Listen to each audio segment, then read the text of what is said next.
So we're going to be looking at how do we in Figma represent responsiveness in a web page, for example. So here I've got Chrome open and I've just got a simple header for a website. Now this has been done in HTML using CSS for styling. So we're not covering that here, but what I'm trying to demonstrate here is that this is where it will end up. This is what the developer will ultimately do.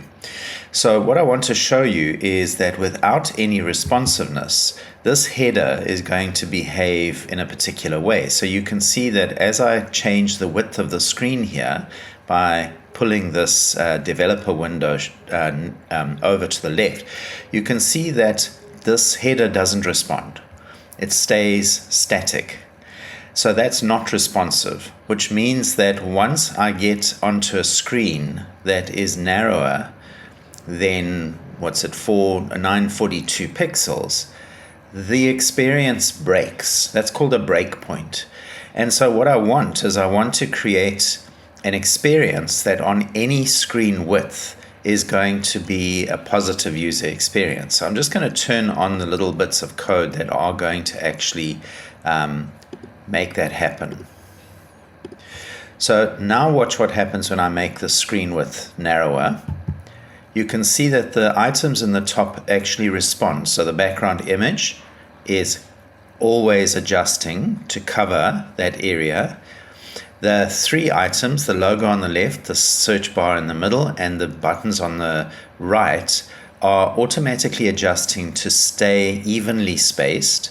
And watch what happens when I get to a breakpoint. So when I get to a point where the three items can't fit anymore, it wraps them down. So now that the two buttons are wrapped down, and if I go even smaller, the search bar wraps down, and it's still a good experience. The user will still be able to use this web page. And in fact, if I show it in a mobile screen scenario, it looks fine. So that is called responsive design, and developers would do that using special things like media queries and relative values and flex boxes and things like that.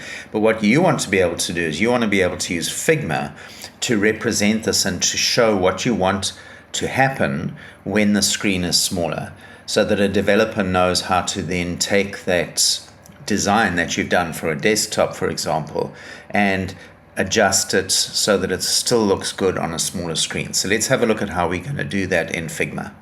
So back in Figma, the file that I have open is called Paradise Cooking Responsive Start. You can download it from the link in the description, and also download this image in the background here. It's called Cover Beach Pic, so that you're going to need as well. So we've got the same scenario as I showed you in the Chrome browser, but what we want to do is we want to represent to the developer how we want this to look on mobile screens. So at the moment, if I go to the frame for the home page and I resize it, you can see that it's not in any way responding. Now, of course, what I could do is just make a copy of this. So let me just show you that. If I just Alt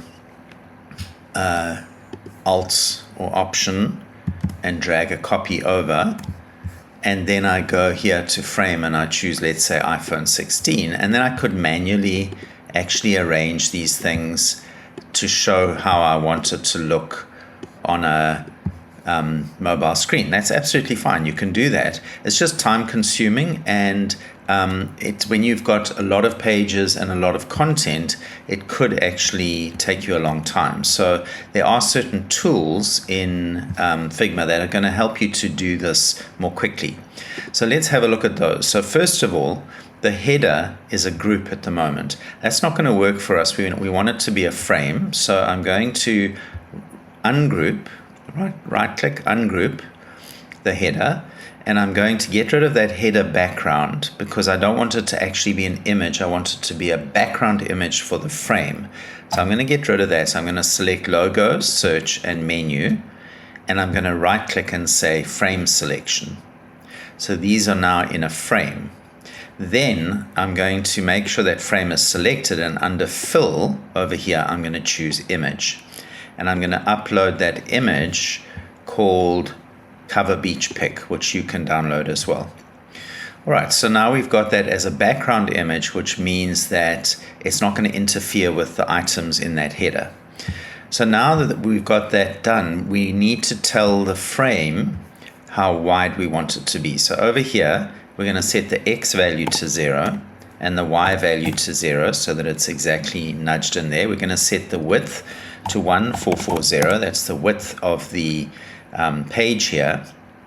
And then what we're going to do is we're going to put on this auto layout. So auto layout, and I need to make sure that I change some of the settings here. So under width, you can see it automatically says hug, which means the frame will hug the content. I don't want that. I want the frame to be a particular width. So I'm going to reset the frame back to 1440.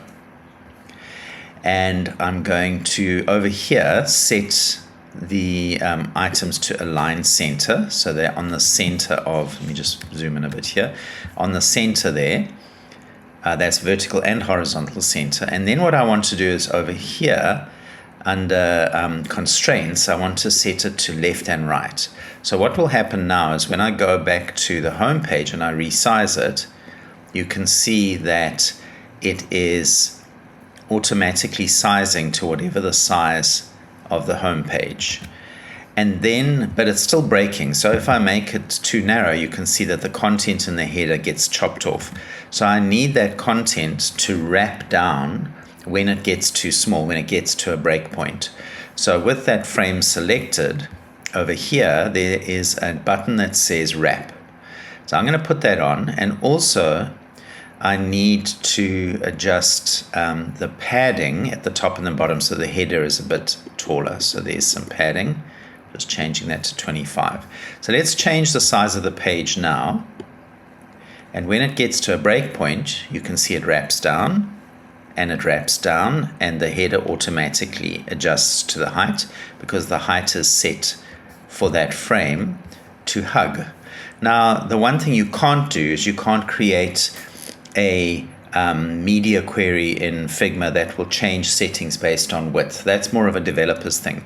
But now we've got everything set up to be responsive, we can now create a copy of this so that we can hand off to a developer a desktop version and a mobile version. So I'm going to select that home page, Alt drag a copy, or Option drag.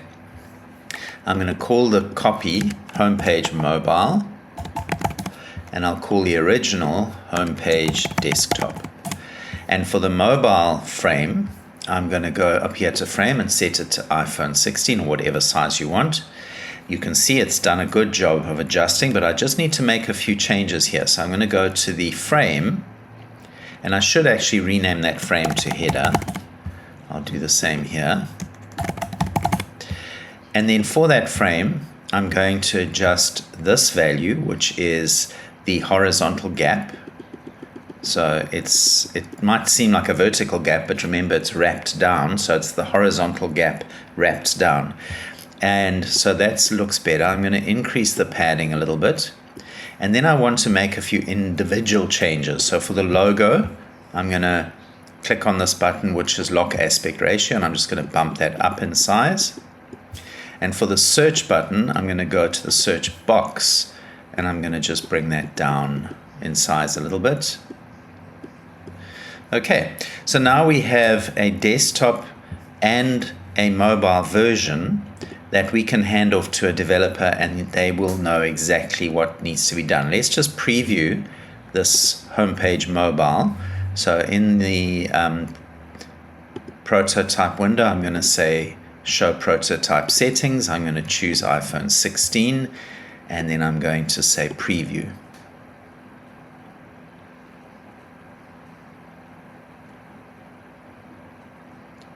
Okay, that's the wrong one. I want to do this page. Okay. Let's go to, so you can see I've got responsive and I've got fixed. So it works fine for both, but I've now got a pretty decent result. It's very simple, but it shows you how you can use auto layout and constraints in Figma to create different screen size versions of a file.